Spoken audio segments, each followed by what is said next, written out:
Hello, this is a free call from An offender at the Women's Reception and Diagnostic Correctional Center. This call is from a correctional facility and may be monitored and recorded. To accept this free call, press 1. To refuse this free call, press Thank you for using Securus. You may start the conversation now. Hi. Hi, is this Hi. Michelle? It is. It's Gypsy, right? It is. Hi. It's nice to actually get to talk to you after so much time spent thinking about you.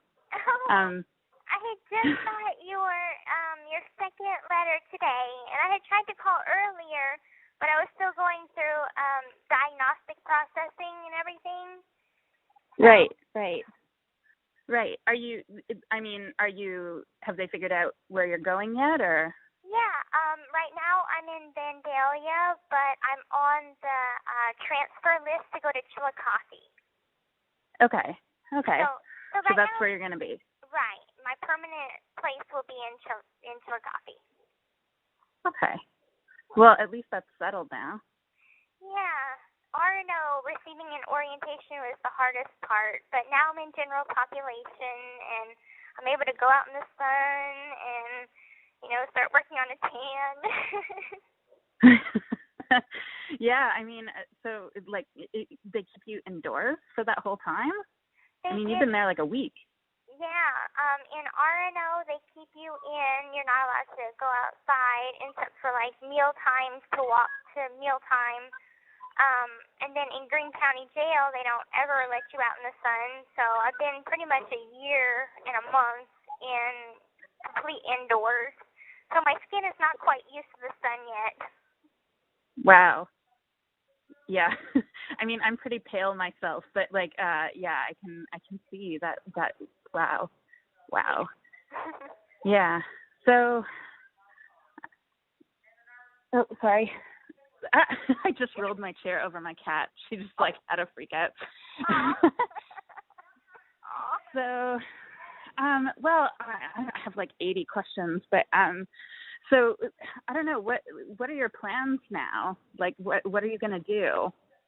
My plans are, while I'm here, make the most of it. I plan on getting my GED because my mom didn't really put me in school or, really homeschool me. So, right now I've got, a second grade education. So I plan on getting my GED. You can get a job while you're incarcerated here. So I plan on doing that. And I also plan on doing something that they have here. It's called the CHAMP program, which is kind of like working with dogs and to help better, your application for your parole and stuff like that. And, build good social skills.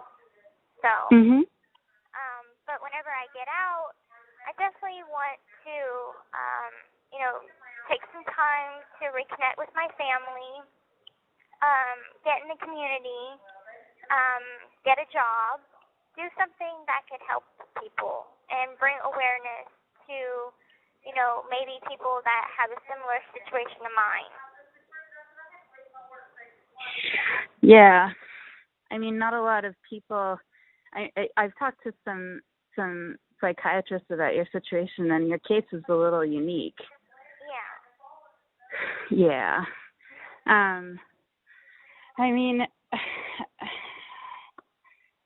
Chrissy told me you were thinking of writing a book. Sorry, there's pauses. It's just because I'm typing. Oh, that's fine. Yeah. I think I might write a book, work on it while I'm in here since I have a lot of time to do that. But I might, one day write a complete book of everything, and that way it can get my story out and, it could help people. So, and also help people to understand that this is not a case of a girl just wanted to be with her boyfriend, so she killed her mom. Or she had her boyfriend kill her mom. This is a situation of a girl that was trying to escape her abusive life, Right. Can I ask you, when did you realize that things with your mom weren't normal? Probably actually whenever I was 19. I had met someone online and on Facebook, and I wasn't allowed to have a Facebook, so it was a secret Facebook account. But he just started talking to me, and I started seeing that my life was a lot different from other people's lives. And he actually got me to run away from home. So I ran away from home one time, and this was in 2011. And he said that, I could stay with him until I found a place, on my own. So I packed my stuff one night, ran away, hitchhiked.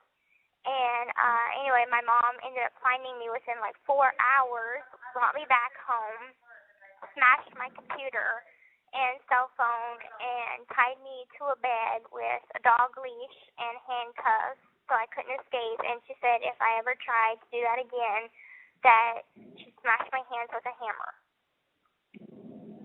Wow. So, I mean, I did try and at least make an attempt to run away. Yeah. I mean, other people told me about that, too. I mean, is there something he said that made you think, oh, this isn't normal? Yeah, I think it was just the fact that, she didn't like him to be my friend, and he just kind of told me, well, you're 19, why is your mom still telling you who you can and cannot hang out with, and why can't you come visit me, and things like that. And it just made me realize that my life is not normal because, other people can go visit other people at someone's house, but I can't. Right. It just kind of sparked me wondering, why am I different? Right. Somebody told me she smashed the computer, too? She did. Yeah. Huh. Wow.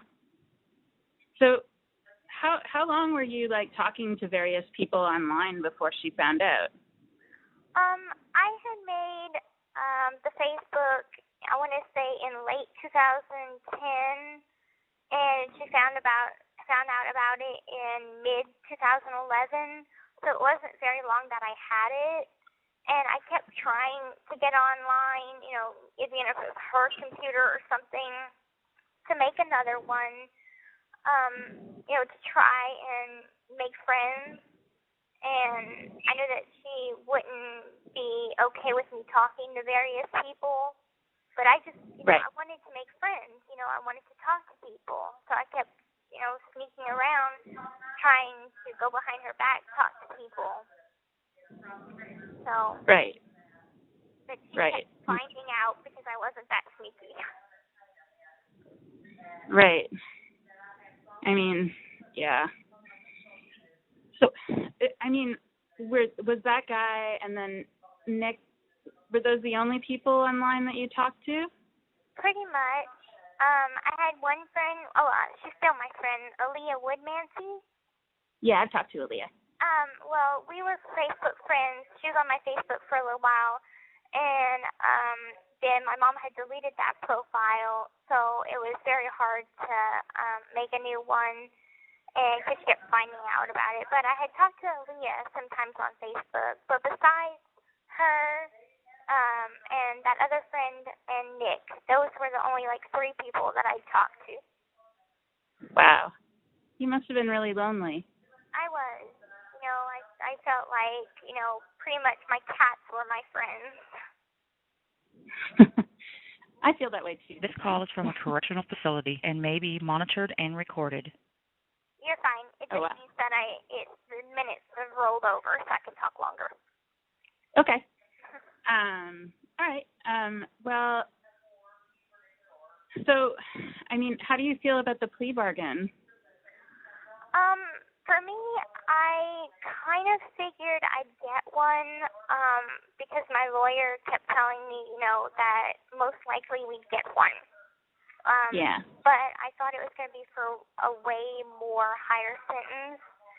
And my attorney had came in and sat down with me, and he said, we got it. And I said, well, he said, it's over. And I'm thinking, have we lost the case? What just happened?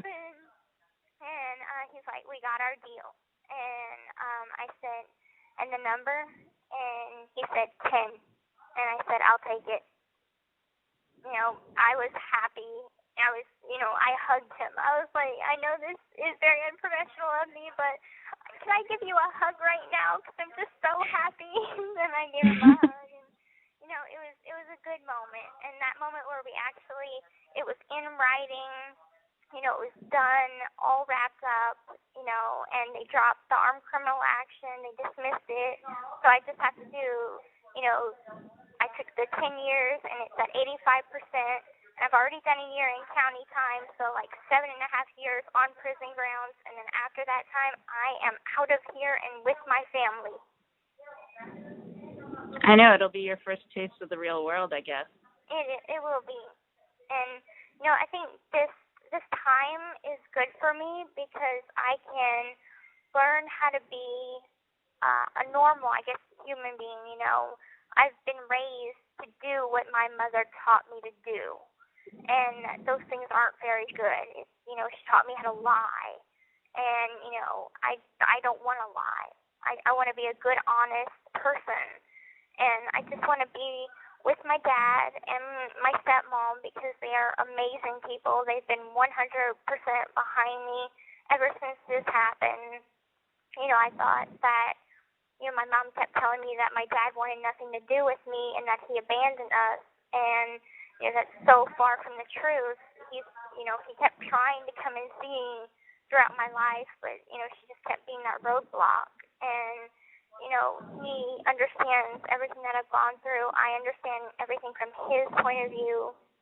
And we're, building that bond that we always should have had, but now it's definitely like concrete bond. It's definitely, I see that the love of a parent can be unconditional because that comes from him. And my stepmom. I'm not even her biological daughter, and she treats me no different than her own daughter. Yeah, she's pretty devoted to you. She is. They're both amazing people. Yeah. Do you have? Can I ask you why didn't you ever tell anybody? How did your mom get you not to tell anybody? I think I was scared that she would get in trouble, and really, the difference between right and wrong and to tell somebody or not to tell somebody was kind of blurred because that's the way I was taught, and that's the way I just grew up that way. So right. I really honestly didn't know no better. And thinking about it now, I wish I would have reached out to somebody and told somebody before I told Nick. Because really, when I told Nick, he did seem upset about it. And how this whole thing got started was that he was talking about how he thinks he's this assassin in another life and like a past life. And he said that he'd do anything to protect me and protect me from anybody. And I said, anybody? And he said, yes. And I said, even my mom? And he said, yes. And I guess that's how the whole thing got started. Right. It just got too far too quick. Yeah. Yeah, I can see that. And, okay, go ahead. Oh, I was just going to ask you, so Christy told me that you think your mom had Munchausen? Yeah, a lot of people had told me that she might have symptoms of Munchausen by proxy. And there were tablets at the jail, so I went on WebMD, and I looked up the symptoms, and she had all of them. The doctors thought that she was so devoted and caring, but at home, she would be caring, but I think she would have been the perfect mom for someone that actually was sick, but I'm not sick. There's that big difference. because she would give me my medicine on time, take me to my doctor's appointments and stuff like that. She was very meticulous about those kinds of things. But it really just isn't healthy for someone that is not sick. Do you think that she really thought you were sick?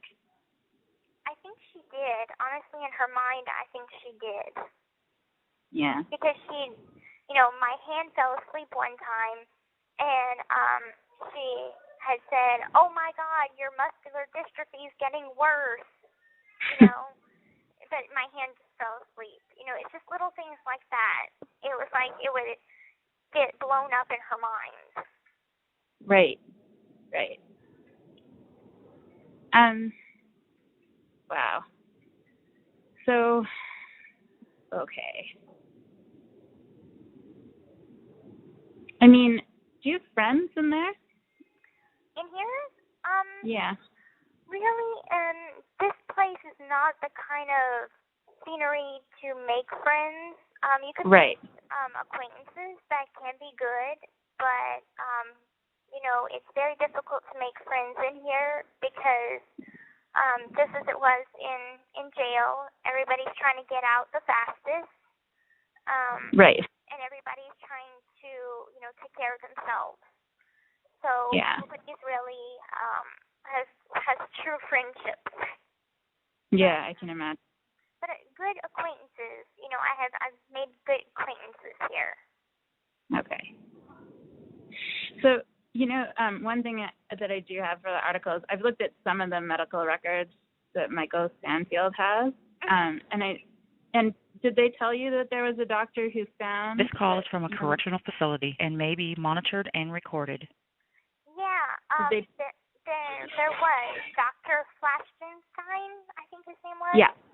Yes, he had let me know that, and I wish I would have known, that information sooner, or I would have, told him, obviously, or at least right. too. But it